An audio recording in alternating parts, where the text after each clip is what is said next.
kami ay bata pa, kaibigan ko na siya.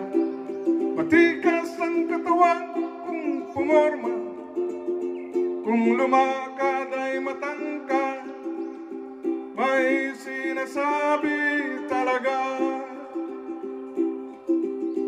Dumating ang panahon nang kami umabong na, nagkaroon siya ng magandang seksing nobya.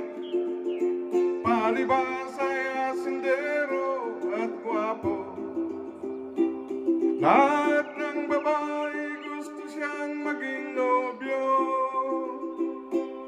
Si Lolo Kadoy, si Lolo Kadoy, si Lolo Kadoy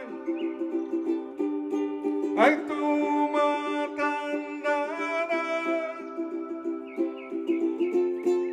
kaya siya ngayon nakaupo sa silyang may gulong pa. Siya'y isang taong pinagpala.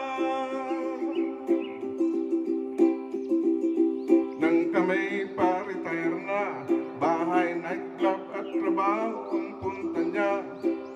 Nagalit ang asawa, pinalayas at minura, kaya yun nasa ibang bahay na.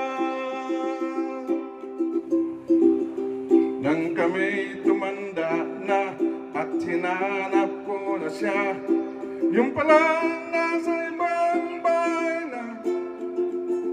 Kung ano ang nangyari, wala akong masabi, wala akong alam talaga. Bakit siya napunta sa ibang nobya? Si Lolo Kadoy, si Lolo Kadoy, si Lolo Kadoy ay tumatanda na, kaya siya ngayon nakaupo sa silyang may gulong pa. Siya'y isang taong pinagpala. Kung aking kaibigan, 3 beses nang napuruhan, dumaan sa mabigat na trahedya. Buti na lang pinagpala, kasi mabait ang Diyos sa kanya. Sa silyang may gulong ngayon ang buhay niya, sa silyang may gulong ngayon ang buhay niya.